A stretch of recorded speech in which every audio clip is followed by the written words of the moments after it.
my Saturn is at 18 degrees Aries in the 10th. Wait, let me write it. Saturn in 18 degrees. Right. And the moon is at 21 degrees in Aries. Whose moon? Mine. Okay, so your sun and moon, Saturn and moon are together Yes. at 21. Right. Okay, 21 Aries. All right, let's try to make that readable. Okay. Okay, 21 and 18 Aries. Okay, so let's just do this simple here. Let's make it a little better. So, all right, and what else? And his son is in Libra at 14. It's in Libra at 14. Okay. His sun, right? Yeah. 14 degrees Libra. All right, and your Saturn and moon opposing that. Right. Okay, that's pretty hard.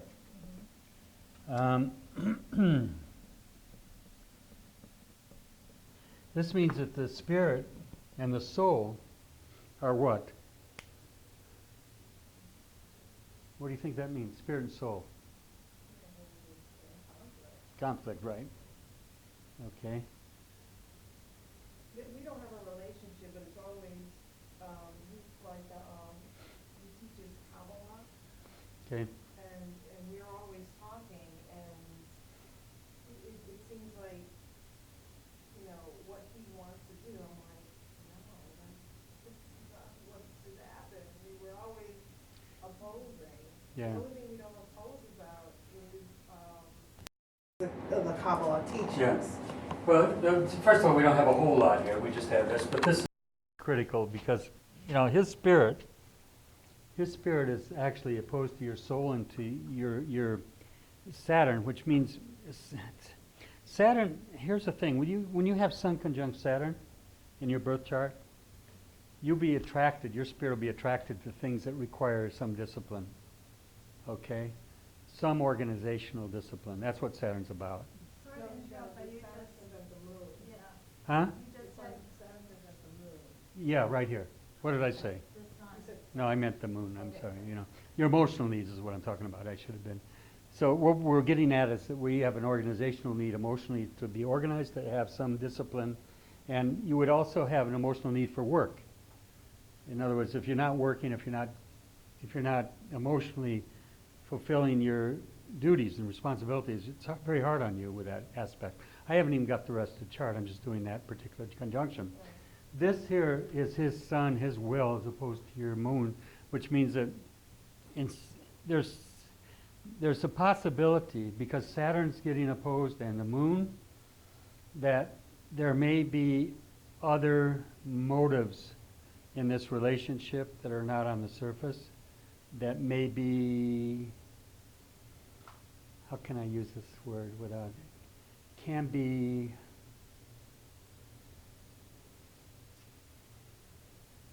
see, Saturn is called the subtlest of all the beasts.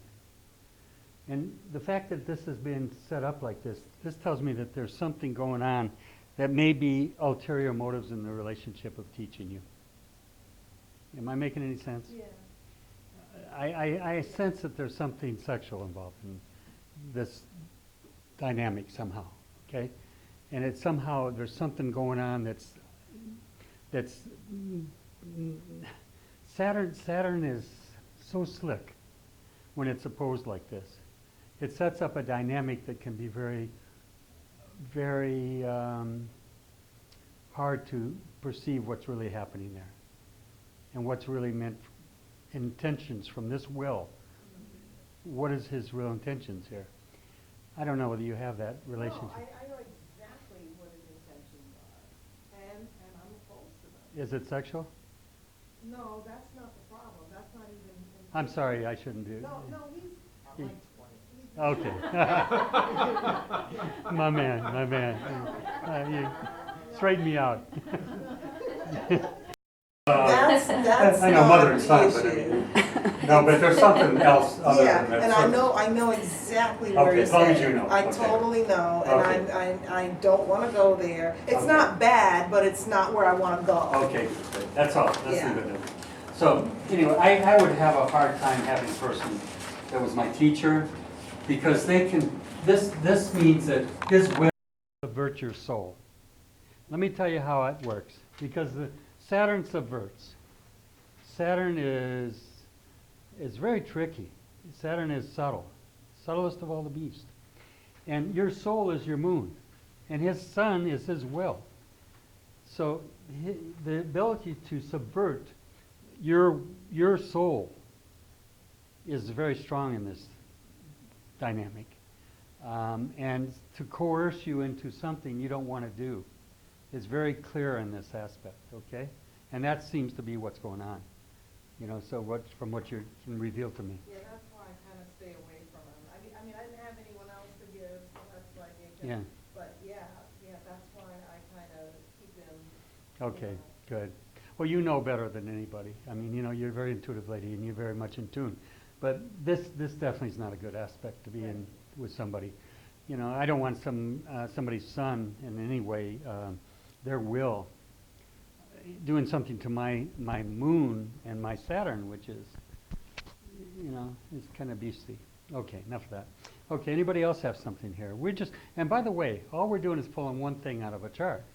You know, as an astrologer, I mean, we started doing a chart a little while ago. We had Mercury doing something, and it didn't look too good, did it? Then all of a sudden she said, well, she's got Jupiter on top of my sun. Wow, that changed the whole dynamic, didn't it? So be careful with this. I'm just showing you, even though I show you the meaning of this, there may be other indicators in a chart that show something different, but this one's hard to get out from under, quite truthfully. You know, that would be enough for me to look twice at the relationship with somebody. Okay, anybody else have anything that they're looking at in their charts that might want clarification? Yes? Okay, let's see if I can describe this. I've got my sun and Mercury's opposed to Jupiter, and it's squaring Neptune In your chart? in my chart. In hers, though, her Pluto is conjunct my Jupiter, and her Jupiter is conjunct my Neptune. Neptune. Okay. You know what I mean? Yeah, yeah. So I've got a T, and then she's got. Why don't you put it up here for me? Can you do that? You good at it? So. Huh? Yeah. Up there for me. Okay. Okay. Okay. Hmm. Hard to believe. Last time I saw him, he was 12 years old. Now he can carry me around the room and throw me off the ceiling. Look at the size of this guy. He's huge. His mother, he said his mother pulled out charts I did back, how many years ago? How many? 78. 78. Told her he went to the class, and she's, still got the astrology readings he did for us. Isn't that amazing?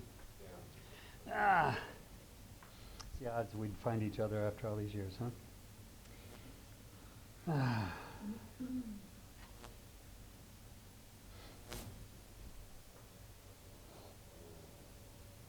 So is that your stuff there?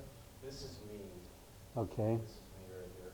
Okay, good. This is her. Okay, and her Pluto is there? Her Pluto's here, and her Jupiter's here, and then my Neptune. Neptune's right there too? And then this is my Sun and Mercury. Yeah. What is that? What is the Sun and Mercury doing what? They're together. Yeah, okay. They're, Let's put the degree. Tell me what degree this it is. is 25. This and is 20 Mercury? Yeah. This is Mercury. Mercury, right, that's Yeah. Mercury. And this 25? This is 25. This is 26. That's good enough. 25 what? Uh, What birth sign your birth? Aquarium.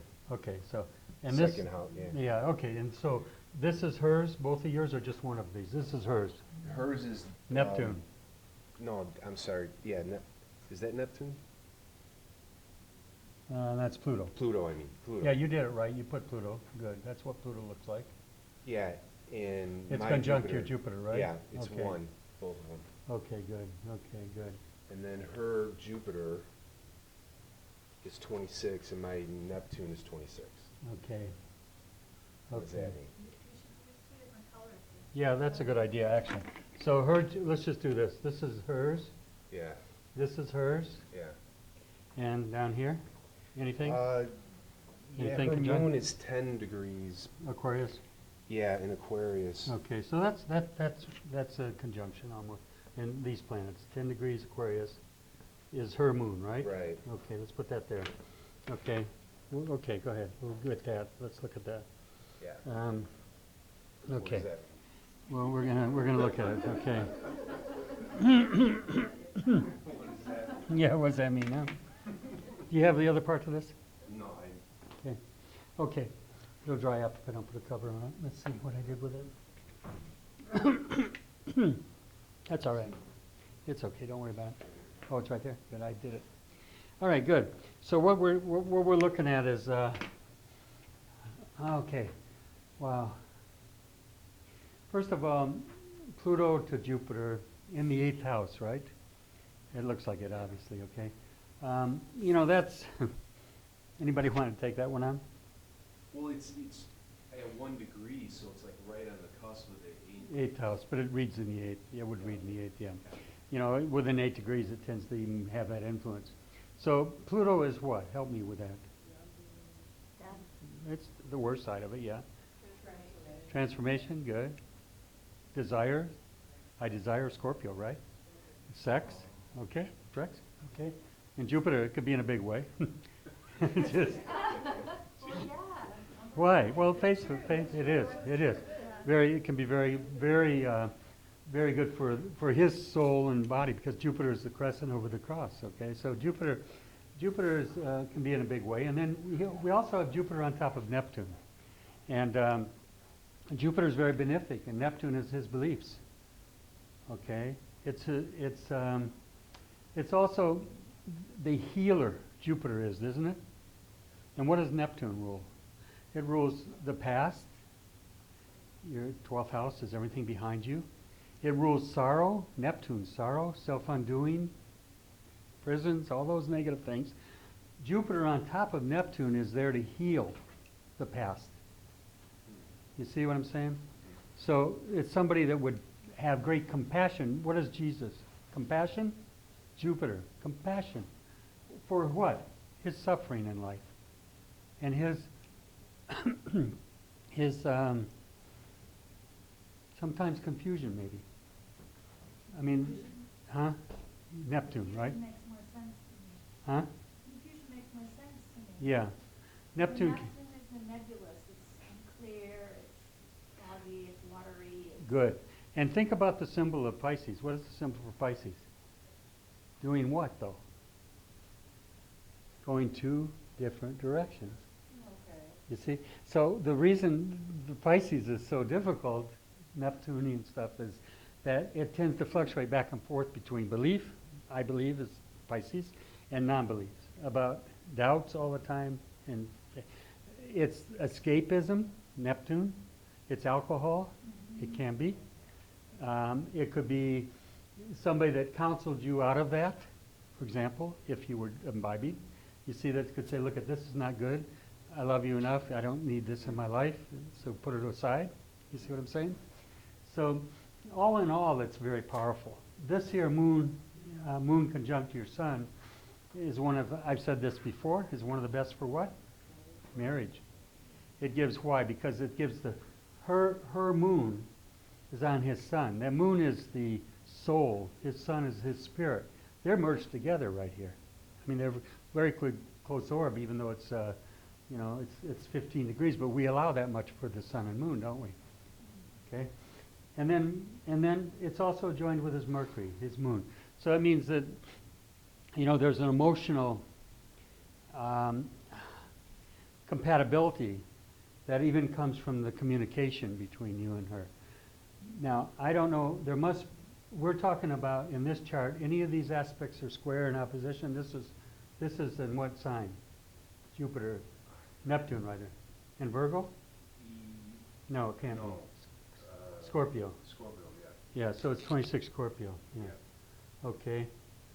And this is squaring here, right? Yeah. And this is in what? Leo? Yeah, yes. What degree? 1. 1 degree Leo. Okay, okay, these planets here, this Pluto is out of orbit by a long way from these energies. These are running around 25, 26.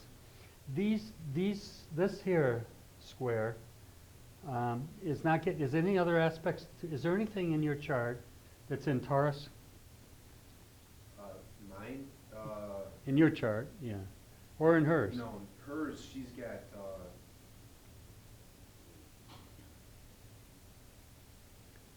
don't know what that is. Help them out, would you? What is that? Right here, Yeah. Taurus, 26 degrees. Oh, some's at 26 degrees, what's there? Hers. What, Is hers? Yeah, the outside's her. What is Okay. that? It's not a planet. What? it may not Yeah, be. right there. Oh, That symbol right there. I just see Taurus. I Yeah, think it it's looks not. like Taurus, but. Let me look at it. Let me I look. don't understand. That's all It's right. on the outside. Yeah, okay. Yeah, you can't see it at all, can you? That's Mercury. Oh, Mercury's at 26 Taurus. I know. Yeah, it's yellow, but it's hard to read. Yeah. Yeah. Okay. The reason I know, without even looking, because it's so close to Sun, Mercury and Sun run together. So 26 degrees of Taurus. Now we're getting a cross, aren't we? That's what I need to see. So this is hers, and this is at square to your Mercury, opposing your Neptune, and squaring, no, it's not squaring here. Taurus, Gemini, it's almost making a semi-sextile, good aspect here. This is 60 degrees, okay? But anyway, this is what's going on. Mercury square Mercury and the Sun, her Mercury squaring your Mercury and Sun, and it's opposed to Jupiter, I mean Neptune right there in your chart, which means that her thinking and her ideas are at war, opposed to maybe some of your beliefs, okay? There's not an agreement on some levels there. It's also squaring your Mercury, which is communication. Whenever you see Mercury squaring Mercury in a chart, Mercury squaring your Sun, because your Sun is your will. Mhm. This is your thinking. This is her thinking. They're squared off to each other, which means that there can be a lot of arguments there. Mhm. Okay, is that accurate? Sure. So, okay, anyway, I don't know who it is, but that's definitely, is that your wife? Yeah. Okay, okay. This is not a easy relationship communication-wise. A lot of times you're gonna feel blocked in communicating, and it's gonna cause conflicts because you know you're just gonna wanna step aside and not communicate and close down. Yeah. Because that's what happens with these crosses. The best thing they do is, especially with this, because these are, what kind of signs are these? Fixed, okay? So it's hard to change it. You could go to counseling, but it would take a lot of work to get through these communication problems. Okay, is that, I don't want to get to real personal, I don't like to do that in a group, but I mean, I want you to know that that is a cross. That's not serious though, it's Mercury. It means that it takes a lot of give and take on both people's levels to make that work. And it's not necessarily something that's going to break it up, you know. It doesn't have to be that. It just means you need to keep, if you could get some really good counseling, it would help in the communication areas, okay? I'm sure that there's other levels in this relationship that I can see that look real good. So, not even going there. So anyway, so, okay. Anybody else? Anybody? Yeah. Question. Yeah, go. What about, like if someone's moon is in Capricorn and then someone's sun is in Capricorn too? Well, again, if they're in the degrees together, it can be good because they can be, that we talked about that as sun, moon. Yeah, As but a, even if with the moon in Capricorn, that's not. it's hard because the moon doesn't do well in Capricorn, you know that. The moon is, you know, Saturn, right? No, moon and sun, you said. Yeah, moon's not right. Yeah, yeah. Capricorn, yeah. Whose moon's in Capricorn? His. Yeah, okay. The problem with the moon in Capricorn is what? Anybody help me with this? What does moon in Capricorn mean? Discipline. Good. What, say it again. Dry emotion. Good, dry emotions. Very good. I like that. That's exactly what it is. It's and it's closed off very often, and it can be unfeeling because the moon rules Cancer, the opposite sign. You put it in Capricorn, it has a hard time because that's Saturn sign, and that's very strict, very unforgiving sometimes. Okay, because that's what the moon is in that sign. It can be emotionally closed off. That's all. Okay. But again, we need to look at the whole chart, but we're getting a feeling of, I'm just taking pieces right now. And, okay, what time is it, by the way? It's 8:30, we've been here for what, an hour and a half? Okay. Why don't we take a little break, get a little bit, are you ready for a break, honey? Oh, wait 10 more minutes? Okay. All right, let's do 10 more. Anybody, you had something, huh? I have a question. How significant are the degrees for a planet? In aspects? Like Mercury in versus a Mercury in a 29 or 26. Yeah, they're not an aspect. So it has to be in an aspect for it to. For it to interpret it, yeah, because the Mercury to Mercury, in other words, you said 2 degrees. The planet's at 29 degrees, right? Let me show you something, though. This is important. You see this. Let's just look at this. Because this is something you'll miss in charts if you're not really alert to it. When one planet sits, let's just take for example, let's say you have Mercury at 2 degrees of something. Let's just pick a sign, Leo. The opposite point of this would be what? 2 Aquarius? Right? 2 Aquarius. Okay, let's just say it's Mercury. Let's say the other person's Mercury down here. Okay, but what if this was not in Aquarius, but it was in, let's say, 27 degrees of Capricorn? What's going to happen? You're not going to see it maybe, because you know why? Okay, I'm having trouble with this. Thanks. I'm sorry. I just have a hard time bending over my leg there. So, if you look at this, this is only what, 5 degrees from being exactly where this one is. So, it's actually only 5 degrees out of being in opposition. Does that make sense? Even though it's an out of sign opposition. Out of sign meaning it's not the actual opposite sign.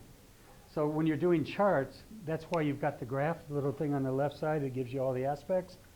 If you're not familiar yet with learning and seeing these aspects, look at that little graph side on the side there, and it gives all your aspects. You pick Mercury and then go down the list and see if it's making aspects to anything, all the planets. You all know how to use that graph? So for now, until you get more familiar with this, you could miss this aspect at 27 and not realize it's an opposition because you're not looking at the exact opposite point. Make sense? Okay. So does it mean that if you have no Mercury to Mercury aspect in a chart, there's no communication? No, it doesn't mean that at all. You know, we're looking for, even like she says in this book, this little booklet, it's really a good one. Let's just play with this. Let's get what's some of the aspects we just looked at? Does she talk about orbs? Yeah, 5 degrees, she said. Okay, but again, if it depends on what it is. If it's sun and moon, it's more. But what's some of the aspects we just talked about in here? Anybody? What did you give me? Somebody gave me some aspects. What did you give me? I give you the Jupiter, Sun, Conjunct. Okay, so let's go. If I go to this, what it has is it starts out with Sun conjunct, and then it'll go to adverse, Sun adverse. When you get this, you can use it a lot. Because what it'll do is it'll trigger your thinking. It'll give you a jumping off point to basically begin to understand these aspects in interrelationships. So if you go Sun conjunct Jupiter, you read it, it says financial security. Better grab onto that guy. Huh? Okay. Financial security. Okay. It says friendly comradeship, mutual interest if the honeymoon wanes, generosity, kindness, and consideration. It's kind of nice, isn't it? So that's just a one-liner. It's a little, yes, sir. Yeah. Say it again. You want to hear the negative side of that? Okay, let's go over to the back towards it. And let's go to Sun adverse to Jupiter. Okay. It says mutual temptations to rouse extremes in your nature. Oh, that sounds like fun. in harmony in the environment. Okay? So these are fun. I've never had a book that I've kept all these years in my entire astrological career that I've held on to. And when I lost it, I was going to bring it the other day. I couldn't find it. Remember, I wanted to get it for you. And I had to go searching on the internet, and I found one copy somebody used it for $4, I think, or $3 I paid for it. But I was so happy to find it because it's no longer in print, obviously. I went on Amazon everywhere looking for it. That's why I want to give it to you. I want you guys to have this, okay? Any other one? We want to look at another one? I have a question about what you were just saying. Yeah, Sun conjunct Jupiter, you said financial security. right.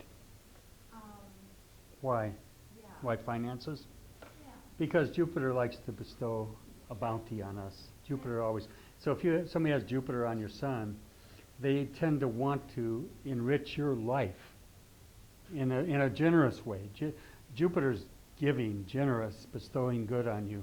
So if it's in a relationship chart, and let's say it's my chart, and it's his Jupiter and my sun, then he would be the enricher to my life. Yes. If it were my Jupiter to his sun, then I would be.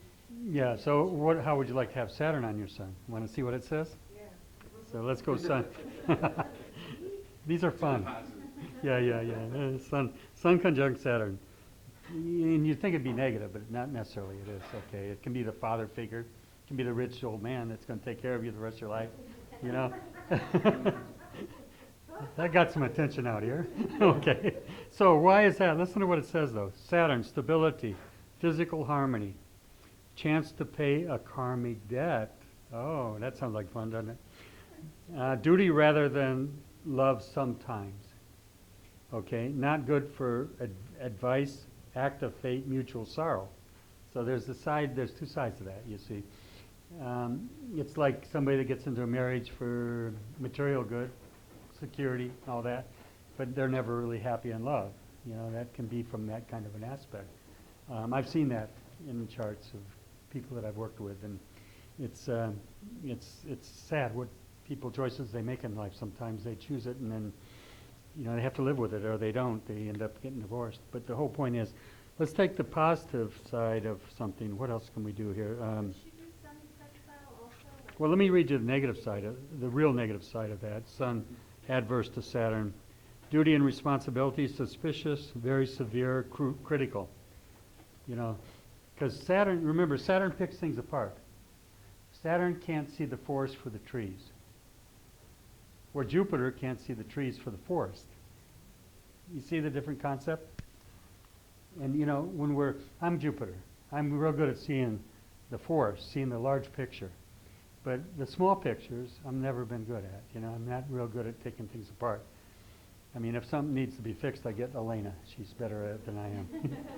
She can put it together and take it apart.